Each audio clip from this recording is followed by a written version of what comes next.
Hello दोस्तों, स्वागत है आपका आपके अपने चैनल मार्केट सपोर्ट में। दोस्तों, आज की इस वीडियो में हम बात करने वाले हैं एनटीपीसी ग्रीन एनर्जी लिमिटेड के शेयर के बारे में। अगर आप देखोगे तो मार्केट की जो सिचुएशन आपने आज देखी वो श्योरली बहुत ज्यादा खराब रही है। इसमें तो बिल्कुल भी कोई डाउट वाली बात भी नहीं है। लेकिन अगर हम पर्टिकुलरली एनटीपीसी ग्रीन के बारे में बात करें तो भले ही मार्केट खराब रहा, ये बात सच है, लेकिन इसके लिए कुछ खबरें जरूर निकल कर आ रही हैं जो कि डेफिनेटली अच्छी हो सकती हैं, काफी अच्छी खबरें जो हो सकती हैं। आज की इस वीडियो में जो हम उसी के बारे में चर्चा भी करेंगे कि आखिरकार क्या खबरें निकल कर आ रही हैं और उसका जो इम्पैक्ट है वो आखिरकार इन शेयर्स पर किस तरीके से आपको पड़ता हुआ दिखाई देगा, उसके बारे में भी जो है हम आज की वीडियो में चर्चा करेंगे। लेकिन साथ में दोस्तों दो और स्टॉक्स के ऊपर भी जो है हम बात करने वाले हैं। सबसे पहले एनटीपीसी ग्रीन के बारे में बात करते हैं। 1 सेकंड, मैंने एनटीपीसी का ही शेयर आपके सामने रख दिया। अब देखिए, आप यहाँ पर एनटीपीसी ग्रीन एनर्जी लिमिटेड आपके सामने है। 123 रुपये 80 पैसे पर एक काउंटर जो है आज आपको बंद होता हुआ नजर आया। बात अगर उतार चढ़ाव की करें तो आप क्लियरली देख रहे हैं कि भारी गिरावट थी। लगभग 3.5% के आसपास की गिरावट में ये शेयर क्लोज हुआ है। एंड ऊपरी स्तर से अगर आप देखो तो 6-7% तक की भी गिरावट आपको नजर आई है। तो हालचाल डेफिनेटली खराब नजर आए हैं, इसमें बिल्कुल भी कोई डाउट नहीं है। लेकिन अगर इसी तरीके की सिचुएशन अभी अगर मार्केट में आपको चलती हुई देखने को मिली तो कहीं ना कहीं दिक्कत हो सकती है, ये बात सच है। और मार्केट में गिरावट के पीछे भी अगर हम देखेंगे ना तो प्रॉपर वजह है। ऐसी बात नहीं कि मार्केट बिना किसी वजह के गिर रहा है, प्रॉपर वजह है। वायरस की खबरें हैं एंड स्पेशली केसेस जो है भारत में भी रिपोर्ट हुए हैं 2-3, इसलिए मार्केट में गिरावट हुई है। लेकिन अगर हम इस पर्टिकुलर काउंटर को देखें तो इसमें तो सिर्फ एक ही चिंता है मुझे और कोई नहीं, कि वैल्यूएशन। बस और कोई चिंता नहीं है मुझे, बस एक ही चिंता है कि यहाँ पर वैल्यूएशन महंगी है।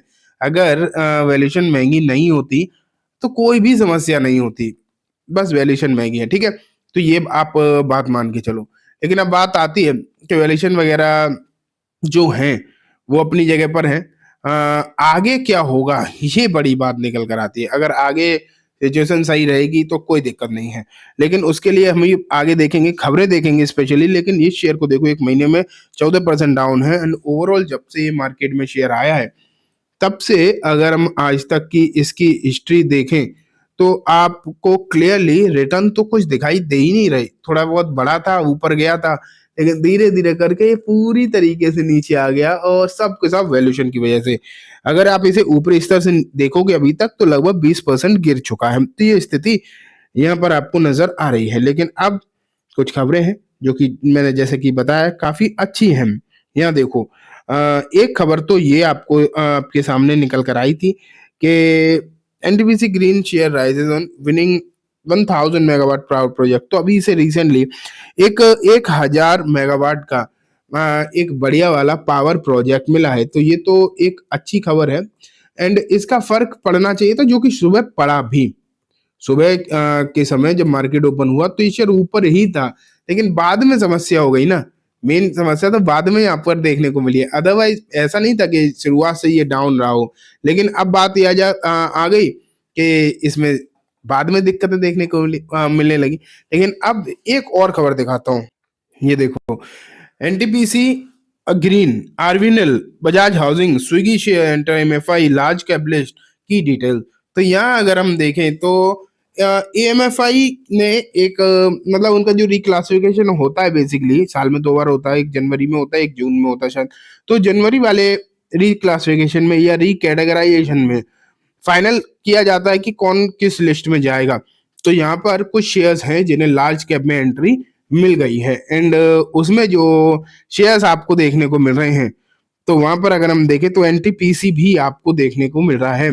एंड लार्ज कैप की जो कैटेगरी है उसमें जो है एनटीपीसी अब आपको शामिल होता हुआ नजर आएगा। एंड दोस्तों ये बहुत अच्छी बात है, बेसिकली आप ये मान के चलो, क्योंकि अगर लार्ज कैप की जो कैटेगरी है उसमें ये शामिल होगा तो आने वाले जो दिन होंगे पर्टिकुलरली तो उसमें एक अच्छा इन्फ्लो आ सकता है। ये आप मान के चलो कि एक अच्छा खासा जो है इन्फ्लो आपको जो है देखने को मिल सकता है। अगर इन्फ्लो देखने को मिलेगा तो तेजी के भी जो चांसेस हैं वो इंक्रीज होंगे। हालांकि कोई गारंटी नहीं है, ये तो हम क्लियर कह सकते हैं हम कि आप ये सोच रहे हो कि कोई गारंटी ही है अगर लार्ज कैप में आएगा तो कोई बहुत बड़ी तेजी हो जाएगी, देखो फिर भी कोई गारंटी नहीं होती, लेकिन हाँ उम्मीद है श्योरली इंक्रीज हो जाती है, ये बात तो पक्की है। तो उस लिहाज से आपको यहाँ पर देखना चाहिए। हालांकि अभी जो है इनफ्लो की कोई डिटेल ये नहीं है कि कितना इनफ्लो आएगा, अभी इसके ऊपर कोई भी क्लियर इंडिकेशन नहीं आए, क्लियर जो है मतलब डिटेल नहीं आई है कितने आ सकते हैं, लेकिन अच्छे आएंगे, क्योंकि ये तो आप मान के चलो कि जब इन लार्ज कैप में इनफ्लो हो रहा है, लार्ज कैप में पैसा ज्यादा भी होता है, कंपैरेटिवली तो ज्यादा ही होता है, तो आप ये मान के चल सकते हो कि उम्मीद है यहाँ पर अच्छी देखने को मिल सकती है, इस बात की जो है चांसेस वो दिखाई देते हैं। तो ये एक अच्छी खबर के तौर पर आप इस पर नजर बनाकर रखो, आने वाले दिनों में आपको सिचुएशन जो है सही देखने को मिल सकती है। लेकिन उसमें भी एक चीज है कि अगर मार्केट सही नहीं हुआ ना तो फिर चीजें अलग होंगी, क्योंकि मार्केट का सही होना इंपॉर्टेंट है, समझ पा रहे हो, मार्केट का सही होना इंपॉर्टेंट है। अगर मार्केट ही ठीक नहीं हुआ तो फिर आप कुछ नहीं कह सकते, किसी और शेयर के बारे में कुछ नहीं कह सकते, लेकिन अगर मार्केट सही रहा तो हाँ चीजें जो है थोड़ी सी नॉर्मलाइज होंगी और एनटीपीसी ग्रीन भी ठीक हो सकता है, लेकिन वैल्यूएशन का कंसर्न जो है बना रहेगा, वो तो अभी भी है, ठीक। लेकिन अब मैं आपको लेकर चलता हूँ नेक्स्ट शेयर के ऊपर। एंड दोस्तों इस शेयर का नाम है प्राधीन लिमिटेड। प्राधीन लिमिटेड अगर आप देखोगे तो 27 रुपए 31 पैसे पर आज ये काउंटर जो है क्लोज होता हुआ नजर आया है आपको। अगर यहाँ पर देखा जाए तो एक चीज मैं आपको बता सकता हूँ कि यहाँ पर जो है कंपनी ने बोनस एंड स्प्लिट दोनों ही अनाउंस किया है, ठीक है, दोनों ही चीजें जो है कंपनी ने अभी अनाउंस करी है। लेकिन ये बात आप मान के चलो कि जब इस तरीके की सिचुएशन आती है जहां पर बोनस स्प्लिट दोनों अनाउंस किए जाते हैं, शेयर में भी कोई खास अच्छी चीजें जबकि दिखाई दे नहीं रही होती है, तो कहीं ना कहीं दिक्कतें हो सकती हैं और मतलब फ्रॉड के भी जो चांसेस हैं वो इंक्रीज हो जाते हैं। लेकिन इस केस में फ्रॉड है या नहीं अभी ये कह पाना थोड़ा मुश्किल है, लेकिन मैं आपको ये जरूर बता दूं कि बोनस जो है 2:1 का यहाँ पर देखने को मिलेगा आपको, ठीक है। एंड उसकी जो रिकॉर्ड डेट है वो 17 जनवरी देखने को आपको यहाँ पर मिल रही है, ठीक है। एंड साथ में स्प्लिट भी देखने को मिलेगा 1:1 का, ठीक। अब जो है लास्ट में मैं आपको लेकर चलता हूँ एक अनदर शेयर पर। तो बेसिकली अगर आप देखोगे तो डिविडेंड वाला शेयर अभी तो वही वीटीएम ही चल रहा है जो मैं आपको रेगुलर बता रहा था, लेकिन उसके अलावा ये पर्टिकुलर काउंटर जो प्राधीन है ये भी डिविडेंड दे रहा है। एंड यहाँ पर अगर हम देखें तो 100% का डिविडेंड, मतलब इसकी फेस वैल्यू पर 100% का डिविडेंड भी कंपनी जो है ऑफर कर रही है अभी। और जो रिकॉर्ड डेट है वो सबकी वही है 17 तारीख, ठीक है, 17 जनवरी। तो बेसिकली आज की इस वीडियो में हमने तीनों ही शेयर्स के बारे में डिस्कशन कर लिया। उम्मीद है आपको सब कुछ अच्छे से समझ भी आ गया होगा। अब मैं इस वीडियो को यहीं खत्म करूंगा। जाने से पहले बस एक बार बोलना चाहूंगा, वीडियो अच्छी लगी हो तो इसे लाइक करना, चैनल को भी जरूर सब्सक्राइब करना, जाते थे बेल आइकन दबाना, जिससे कि जब भी मैं कोई नई वीडियो डालूं आपके पास नोटिफिकेशन आ जाए। एंड दोस्तों वीडियो सिर्फ एजुकेशन एंड इन्फॉर्मेशन पर्पस है, तो इसे किसी भी तरीके की बाइंग सेलिंग की रिकमेंडेशन के तौर पर बिल्कुल भी ना देखें। Thank you.